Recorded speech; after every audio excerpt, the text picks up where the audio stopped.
teach you a very simple lateral lunge. It's an exercise that exists all over the place. You'll see a ton of people teach it, and you'll see a lot of people teach it very well. But I put a little spin on it that allows a bit more posterior chain integration. And actually, the way that we do it teaches you a very nice and very important eccentric, short to long muscular contraction of the internal rotation muscles of the pelvis. So Jesse here is going to help us display this, and it's a very simple stance at first. Get into a relatively wide stance. Not as wide as you can possibly be, but, maybe double shoulder width. Both feet are facing straight forward. That means the outside edges from the heel to the pinky toe are parallel. If I were looking at you straight on, I'd see a little bit of internal rotation from the hip joint down to the arches. From there, the weight's at 3 points. The heel, the ball of the pinky toe, and the ball of the big toe. The chin pulls up and back, the neck is long, and we breathe deep right into the front and back of the rib cage, as big and broad as possible. There's 3 steps to this exercise. The first takes your hips back into a founder. It's a basic hip hinge. Once you feel the weight distributed between the lower back, the mid back, the hamstrings, the feet, you're going to press away from center, from the middle of your foot and the heel. Don't move, just press. From there, Jesse's going to draw his arms forward and counterbalance just a little bit more. And he's going to shift his weight posteriorly backwards towards the right.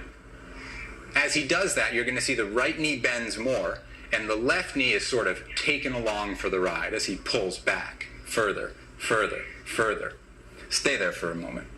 From this position, he's got an IT band contraction, the glute, the lateral edges of the hamstring, the side of the outside leg, and the inside leg from here to here is stretching like crazy. The further he pulls his hips back, the more that's stretching like crazy, and he keeps his arch really stable. He keeps the leg anchored to the ground. Now here's the important motion. Watch as his pelvis rotates and shifts to the opposite direction. Go back real quick. Notice there's no movement in the spine. The spine follows the pelvic rotation. He's still posteriorly oriented. He's still drawing his hips back. I know it looks funny. Whatever. You probably need a little funny looking in your life.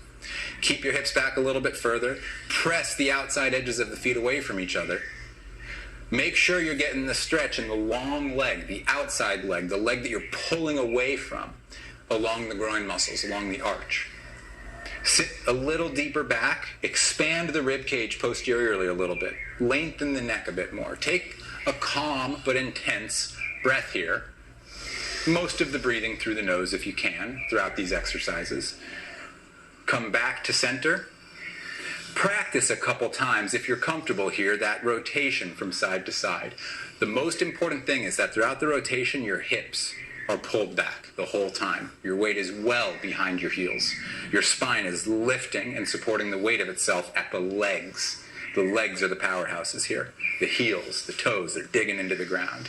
Find center. Pull the legs towards each other like you're trying to wrinkle the ground between your feet. Lift the base of the skull, and with that internal pull, stand up. It's an important exercise. Lateral lunges of all kinds are important. You can let the knee drive forward. You cannot let the knee drive forward. But in this instance, the hip drives the whole range of motion, and that's a very important thing to practice.